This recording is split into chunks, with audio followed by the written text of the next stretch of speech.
তাহলে আমি সামনের দিকে যেহেতু হযরত আবু বকর হযরত উমর ফারুক আছে ওনাকেই ডেকে নিয়ে আসব। আল্লাহ নবী সঙ্গে সঙ্গে বলছেন আমার সাহাবারা আমার এই ইমামতির জায়গাতে হযরত আবু বকরকে বস করান। আবু বকর কত বিচক্ষণ ব্যক্তি ছিলেন, অনেক জ্ঞানী মানুষ ছিলেন, আল্লাহ পাক খুব জ্ঞান দিয়েছিলেন। আল্লাহ নবীর সবথেকে কাছে এত অন্তরস্থল থেকে আল্লাহ রাসূলকে ভালোবাসতেন। আল্লাহ রাসূল বললেন হযরত আবু বকরকে বলেন নামাজ পড়াতে।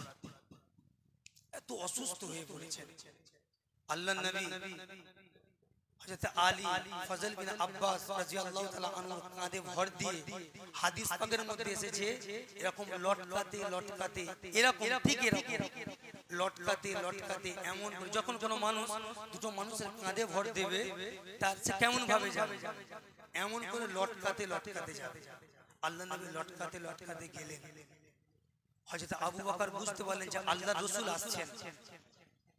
আল্লাহর রাসূল আসছেন বুঝতে পেরে হযরত আবু বকর মুসাল্লা থেকে একটু সরে যেতে চাইলেন। আল্লাহর রাসূল গিয়ে কাঁধেতে হাত রাখলেন, হাত রেখে বললেন আবু বকর নামাজ পড়াও। আমার ভাই জানেন রাসূল আমার উঠে দাঁড়াতে পারছেন না। ভালো করে হাদিসটা বুঝুন, হাদিস যে আপনি শুনলেন, হাদিসটা তো আপনি শুনেছেন, আপনি এবার নিজে বিচার করে দেখুন নবী আমার উঠে দাঁড়াতে পারছেন না, লটকাতে লটকাতে গিয়ে তাহলে আল্লাহর রাসূল মুহাম্মদ রাসূলুল্লাহ সাল্লাল্লাহু আলাইহি ওয়াসাল্লাম মসজিদে গিয়ে দাঁড়ালেন। আল্লাহ নবী কি প্রমাণ করতে চাইলেন যে শরীরটা আপনার অসুস্থ থাকলেও আপনাকে নামাজ আদায় করতে হবে। আপনি সারা দিন যে ইনকাম করছেন, কেউ রাজমিস্ত্রি আছে, কেউ দর্জির কাজ করেন, কেউ আছেন দিনমজুরের কাজ করেন, কেউ আছেন মাটি কাটা কাজ করেন, সারা দিন আপনি নিয়ে গিয়ে আপনার বিবি আপনার বাচ্চার মুখে তুলে দিচ্ছেন। আচ্ছা আপনি বলেন তো আপনার বাড়িতে বরকত আসবে না বরকত যাবে? এখন আপনার বাড়িতে বরকত আসবে না যাবে যদি আপনি নামাজ না পড়েন। আপনি যে এত হার্ড পরিশ্রম করছেন, পরিশ্রম করার পরে আপনার বাড়ির কেউ যদি নামাজ না পড়ে আপনার বাড়িতে বরকত থাকবে না যাবে? আরে কথা তো বলুন, ভালো লাগে না বয়ান? ভালো লাগে না বাবু? তাহলে আপনার বাড়ি থেকে বরকত যাবে এটা আপনি স্বীকার করছেন। আপনার বিবিকে গিয়ে একবার বললেন আব্দুল জব্বারের মা, কারো তো জব্বার কারো ছেলের নাম আছে নাকি? একটু আড়ালে যেমন তুল কালাম বেঁধে দিল। আমার কথাটাই হুজুরকে দেখে দেখে বলতে হলো কালাম কালাম থেকে দেখে আমারই কথাটা। নামাজ ফামাজ পড়বে নাকি গো? তোমাদের জন্য তো বরকতটা চলে যাচ্ছে। সারাদিন জলসা শুনে এসে পানি খেয়ে ফোকরা দিতে এসে তোমাকে জ্ঞান দিতে ঝ্যাঁটা দেখেছো, ঝ্যাঁটা চামড়া তুলে ফেলবে একদম। আমার জন্য বরকত চলে যাচ্ছে, ফোকরাদার তুমি নামাজ পড়োনি কেন? বিবিকে গিয়ে আপনি বলতে পারবেন এই কথাটা? গেল আপনি যে যদি একবার বলেন তাহলে আপনার বিছানটা খাট থেকে আলাদা, কিচ্ছু করার খাট থেকে আলাদা হবে না, হবে না বাবা। ঈদের দিনেতে আমার বাড়ির পাশের একজন স্ত্রীকে বলছে যে স্ত্রী এবছর না বাজার, কাজের বাজারটা খুব খারাপ গেছে, এবছর তোমাকে তো প্রতি বছর লাল টুকটুকে শাড়ি কিনে দিই, তোমাকে দেখতেও খুব লাল টুকটুকে আমার বউ মতো লাগে, কিন্তু এবছর না আমি শাড়িটা কিনে দিতে পারলাম না। তোমার তোমার আর আমার পথ আলাদা, শাড়ি না কিনে দিলে তোমার সাথে আমার কোনো সংসার নয়। মেয়েদেরকে আপনাকে খুশি করতে গেলে তার আপনি চাহিদা পূরণ করতে পারবেন না। চাহিদা আপনি আমি তোর পূরণ করব, কিন্তু তোকে নামাজ পড়তে হবে। আপনি এই কথাটা কতবার আপনার স্ত্রীর কাছে বলেছেন? কতবার বলেছেন? আপনার বাচ্চার কাছে গিয়ে বয়ান তো শুনবেন, হুজুর বলেছে, হুজুর এই বলেছে, হুজুর সেই বলেছে। আপনি নামাজ তো পড়বেন, আপনি নামাজ পড়বেন। আপনার বউটা কি কলেজে ডিরেকশন মানবে? আপনার বউ কি মন্ত্রী? আপনি হয়েছেন চাকর, আপনার বউ হয়েছে মন্ত্রী। ভাষণ তো দিতে হবে বউকে নাকি গো? ঘাটের সামনে যে বলবে তোমাকে তোমার বর কেমন ভালোবাসে, বলে আর কাজ নাই। তুমি জানো আমার স্বামী আমাকে এত ভালোবাসে, যা বলবো তাই, যা বলবো তাই। আপনি যা বলবেন তাই এনে দেন। আপনার স্ত্রীকে ভালোবাসুন, ভালোবাসতে আমি আপনাকে মানা করছি না। আপনার স্ত্রীকে আপনি দিল থেকে ভালোবাসুন, অন্তর দিয়ে ভালোবাসুন, কিন্তু আপনার স্ত্রীকে এ কথা বলুন নামাজ পড়। কখনো বলেছেন আপনার স্ত্রীকে খেয়ে আপনার লাভটা কি আছে? আপনার স্ত্রীকে খাইয়ে আপনার লাভটা কি আছে? আপনার মসজিদের ইমামকে আপনি মাইনে দিয়ে রেখেছেন, মাইনে কত কত টাকা মাইনে দেন? ৮,০০০, ৭,৭০০, ৭,৭০০ টাকা আপনি মাইনে দেন। ৭,৭০০ টাকা মাইনে দিয়ে কতজন আপনাদের মসজিদের নামাজি হয়েছে? কতজন নামাজি আছে বাবু? ৩ কাতার হয়, আলহামদুলিল্লাহ ৩ কাতার নামাজি হয়। আপনাদের এলাকায় বসবাস কতজন তবু বাবু? ২২০টা ঘর, ৩ কাতার নামাজি হয়। প্রচুর নামাজি, বিশাল পুরো ৩ কাতার নামাজি মানে ছেলে খেলা না কি গো চাচা? ২০০ ঘর ৩ কাতার। আল্লাহ রে আল্লাহ। ওরে আমার ভাই জানেরা, আপনি যতই বয়ান শুনে বক্তব্য শোনেন, আপনার উদ্দেশ্য না হবে আপনাকে নামাজ কায়েম করতে হবে। নসর নবী আমার উঠে দাঁড়াতে পারছেন না, আল্লাহ নবী আমার মাথাটা এত যন্ত্রণা হয়, এত কষ্ট পায়, নবী আমার উঠে দাঁড়াতে পারছেন না।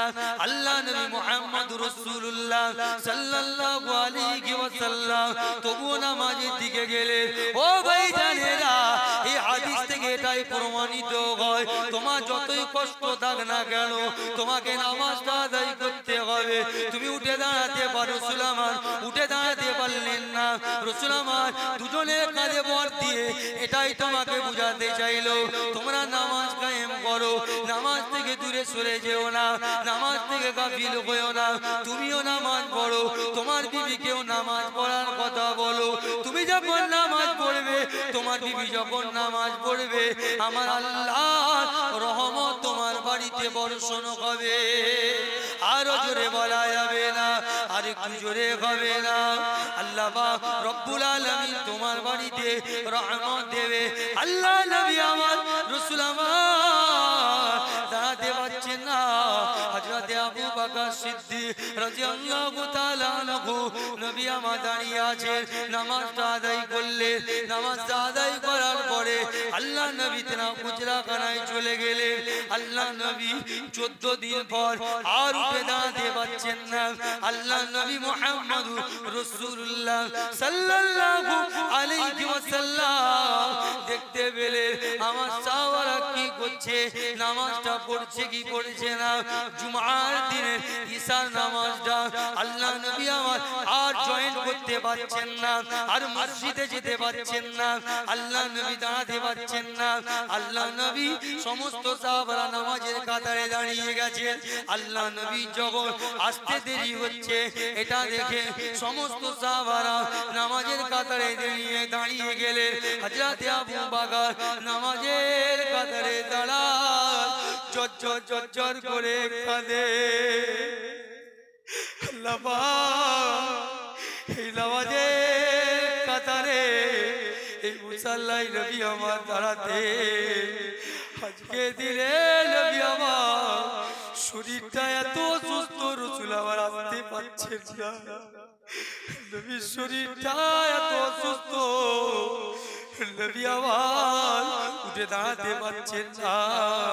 হযরত আবু বকর নামাজটা পড়ায় চচ্চর করে চোখে পানি আসে, কান্না লাগে। রাসূল আমার এত সাহাবা হযরত আবু বকর এত মনটা খারাপ করে নামাজটা পড়ায়। আল্লাহ নবী আমার বিবিকে বললে, ও বিবি আয়েশা একটা বার দরজাটা খুলে দাও, একটা বার দরজাটা খুলে দাও। আম্মা জান আম্মা জান আয়েশা সিদ্দিকা রাদিয়াল্লাহু তাআলা আনহা দরজাটা খুলে দিলেন। সমস্ত সাহাবারা নামাজ অবস্থায় আছেন। আমার সমস্ত সাহাবারা ভুলে গেলেন তারা নামাজ অবস্থায় আছেন। রাসূলের দরজার শব্দটা পেয়ে সমস্ত সাহাবারা পেছনের দিকে ঘুরে তাকাতে লেগেছে। নামাজ অবস্থায় আছে, যখন দরজাটা খোলার শব্দ পেল সমস্ত সাহাবারা নামাজ অবস্থায় পেছন ঘুরে দেখছে পেছন, অথচ নামাজ অবস্থায় আছে। পেছন ঘুরে যখন দেখছে আল্লাহ নবী দরজাটা বন্ধ করে দিলেন। দরজাটা আল্লাহ নবী বন্ধ করে দিলেন। আল্লাহ নবী আম্মা জান আয়েশাকে বলছেন, আয়েশা আজ আমি বড় খুশি। আয়েশা আমি দুনিয়া ছেড়ে চলে যাব, কিন্তু আমার সাহাবারা কত সুন্দর করে নামাজের কাতারে দাঁড়িয়ে আছে। জোরে বলা যাবে না? আরো জোরে হবে রে, আরো জোরে হবে রে।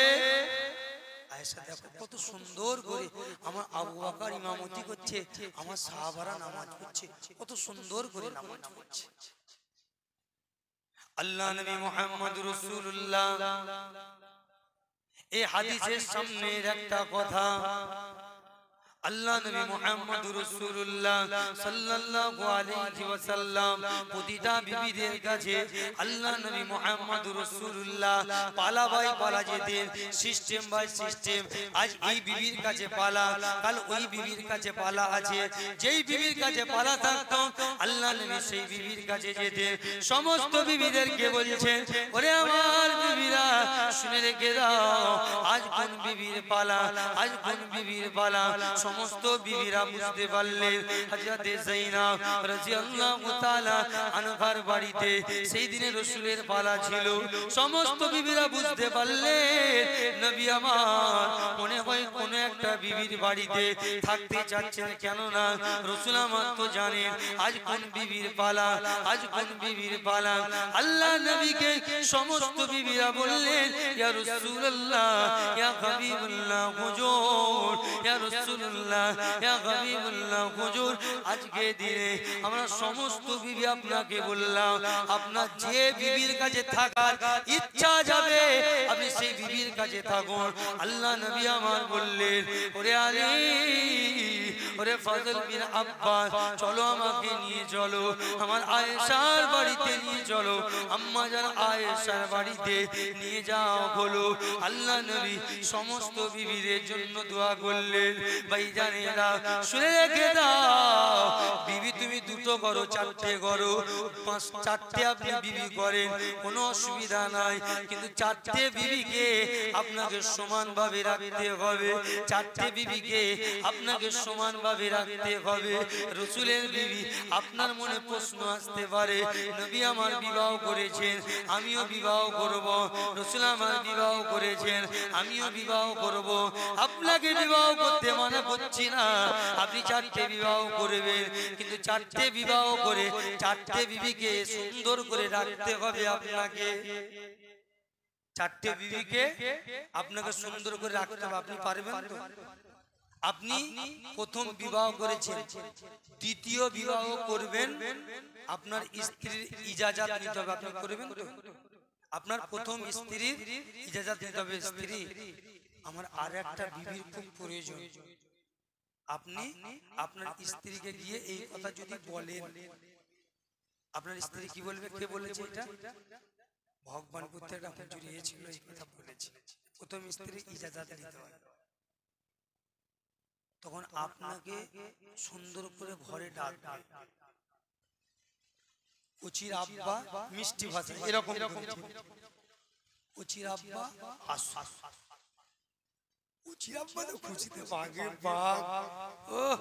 আমার স্ত্রী আমাকে এত সুন্দর করে ডেকেছে, মানে তার মানে দ্বিতীয় বিবাহ কনফার্ম, একদম কনফার্ম দ্বিতীয় বিবাহ আমার স্ত্রী আমাকে করার অনুমতি দিবে। আপনাকে সুন্দর করে বাড়িতে রাখলো, কচির আব্বা খাটেতে বসো, তুমি আমাকে কটা বেনারসি কিনে দিয়েছো? দুবো বিবি এই তো আমার জোগাড় দিয়ে খাই, রাজমিস্ত্রি জোগাড় দিই, কোন রকম সংসারটা চলে। তুমি যেমন বলেছো, তোমার কাছে একটা বিনা রুচি চেয়েছো, আমি তোমাকে একটা তাঁতের শাড়ি দিয়েছি, 300 টাকা আমি দিয়েছি। হ্যাঁ তুমি আমাকে দিয়েছো। তুমি তাহলে দ্বিতীয় বিবাহ করবে, তাকে তুমি কি করে ছাড়াবে? তোমার তো 150 টাকা, তোমার তো 150 টাকা জোগাড় দিয়ে তুমি পাও, তো দ্বিতীয় বিবিকে তুমি আনবে কিভাবে? দ্বিতীয় বিবাহকে চালাতে গেলে তো অর্থের প্রয়োজন, তো দ্বিতীয় বিবিকে আপনি চালাবেন কিভাবে? কোনো কথা আর হবে না, ঝেঁটা আর জুতো তোমার মুখে। তোমার খুব দ্বিতীয় বিয়ে করার শখ নাই? খুব দ্বিতীয় বিয়ে করার শখ। আপনি যে দ্বিতীয় বিবাহ করবেন সে সামর্থ্য আপনার আছে? আছে? দ্বিতীয় বিবাহ করবে করবে করে তো খুব উতলে উঠেছো, বাবা প্রথম বউ কালো বলে তোমার ফর্সা বউ পছন্দ, তুই করেছিলি কেন? হ্যাঁ করেছিলি কেন? তখন তোকে করতে বলেছিল জোর করে যে কালা বউটাকে বিয়ে কর, তুই নিজে দেখেই করেছিস রে, তোর মা তো করে দিয়েছে, এটা খুব সুন্দর। তখন তুমি তো বলেছিলে বউ আমার কালো কিন্তু ফুলের মতো আলো, মোয়ের মুখের হাসি ও কি মিষ্টি মধু। আর যে 3 ছেলে মা হয়ে গেছে তাকে কালো হয়ে গেছে তো চামড়া তুলে দিয়ে দাও। বউ 3 ছেলে মা হয়েছে তোমাকে কালো মনে হয়েছে, এর আগে মনে ছিল না? তাহলে আপনি দ্বিতীয় বিবাহ করবেন, আপনার দ্বিতীয় বিবির প্রথম বিবির ইজাজত আপনাকে নিতে হবে। আচ্ছা আপনি সমানভাবে রাখতে পারবেন? যদিও আপনার ধরো নুকিয়ে বিয়ে হলে করে ফেলে দিলে কি জোগাড় দিতে গেছে, মানে অনেকে উড়িষ্যায় বিয়ে, উড়িষ্যায় কাজ করতে যায়, উড়িষ্যায় কাজ করতে যাওয়ার পরে দুজন মিলে জোগাড় দেয়, ইও জোগাড় দেয়, ই মিস্ত্রি আর জোগাড়ে উড়িষ্যার দিকে যাবেন। আমি ওখানে গিয়েছিলাম, জলসা ছিল আমার, ওখানে বাঙালিদের বস্তি, ওখানে জলসা করতে গিয়েছিলাম। ওখানে মেয়েরা জোগাড় দেয়, মেয়েরা জোগাড় দেয়। আর ই বাংলার একটা ছেলে ওখানে গিয়েছে, ও মিস্ত্রি কাজ করে আর কি হলো ওর হেল্পার, মানে ড্রাইভারও যেমন প্যাসেঞ্জারও ঠিক থাকে। ই তুই করতে চলো চলো চলো সামনে চলো আরো জোরে চলো, মানে ইও যেমন ড্রাইভার প্যাসেঞ্জারও ঠিক থাকে। তো ড্রাইভার বলছে যে কাজ করছিলাম, কাজ করতে করতে মেয়েটাকে খুব ভালো লেগেছে, ভালো লেগে বিয়েও করে ফেলেছে।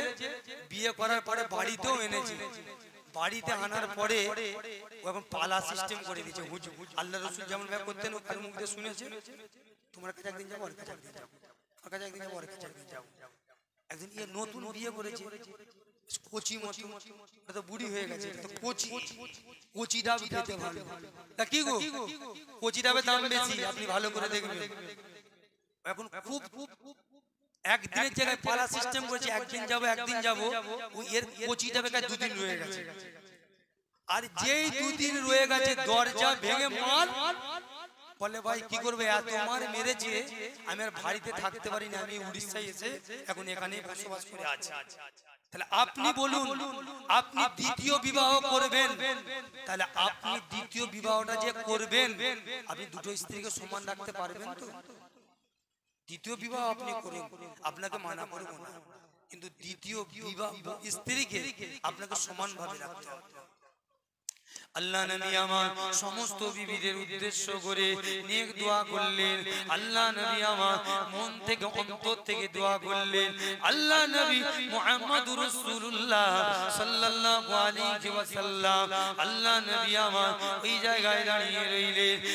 একটা সাহাবা আল্লাহ রাসূলকে প্রশ্ন করলেন, ইয়া রাসূলুল্লাহ আপনার কথা শুনে মনে হয় আপনি আর দুনিয়ার জমিনে বেশি দিন নয়, আল্লাহ রাসূল আপনি দুনিয়া ছেড়ে বিদায় নিয়ে চলে যাবে।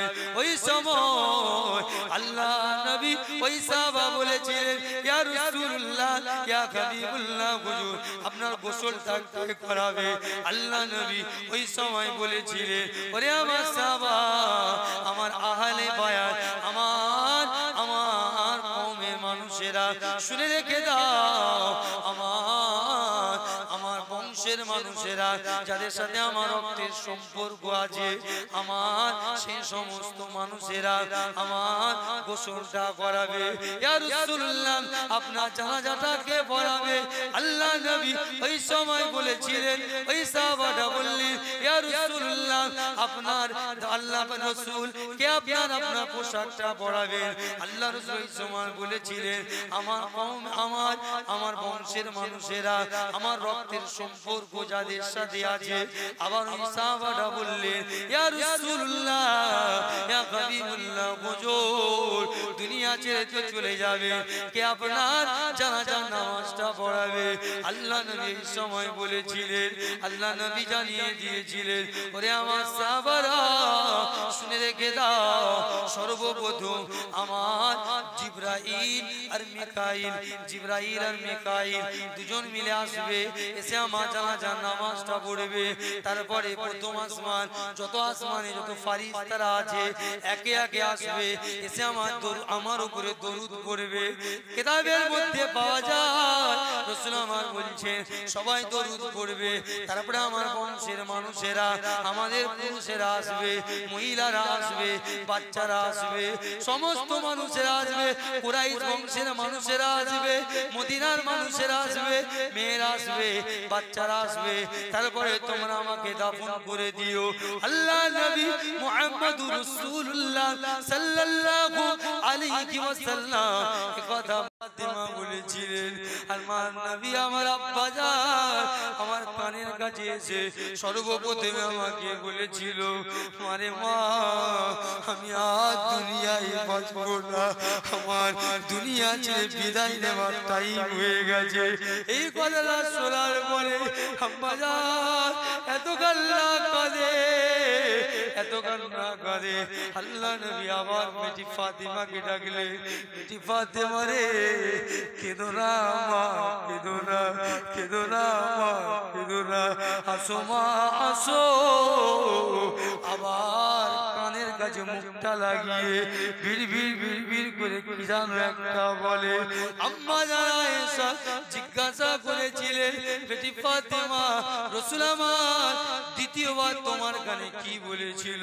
তুমি যে হাসতে শুরু করেছিলে ওই সময় আম্মা জান ফাতেমা বলেছিলেন আমার আম্মা জান আমার আব্বা জান আমার কানে কানে কথা বলেছিল মারে মা তুমি কেঁদো না মা, কেঁদো না, তুমি আমি দুনিয়া ছেড়ে চলে যাব, আমি দুনিয়া ছেড়ে যাওয়ার পরে সর্বপ্রথম তোমার আমার রক্তের মানুষদের মধ্যে থেকে সর্বপ্রথম ওরে আমার বেটি ফাতেমা তোমার সাথে আমার দেখা হবে। আরো জোরে বলা যাবে না, আর একটু জোরে বলা যাবে না। আজ কেন পৃথিবীটা লাগে এত সুন্দর, এসে কোন রূপকারে সাজানো এ চরাচর, এসে কোন রূপকারে সাজানো এ চরাচর। আল্লাহুম্মা মোহাব্বতের সাথে পড়েন, সরে আসেন একটু মোহাব্বত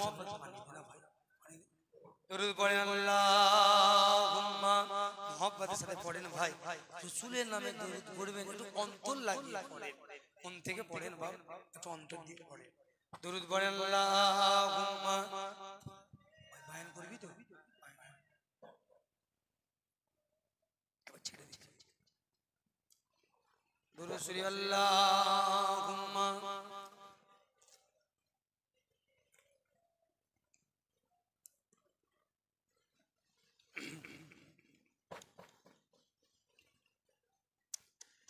আজ কেন পৃথিবীটা লাগে এত সুন্দর, এসে কোন রূপকারে সাজানো এ চরাচর, এসে কোন রূপকারে সাজানো এ চরাচর। চারিদিকে নবরূপে করে তারা জলমল, সেই রূপ দেখিয়া আঁখি দয় সুশীতল, আঁখি দয় আল্লাহ নবী প্রত্যেকের উদ্দেশ্য করে বলেছিলেন, এরে আমার সাহাবারা, এরে আমার কওমের মানুষেরা, এরে আমার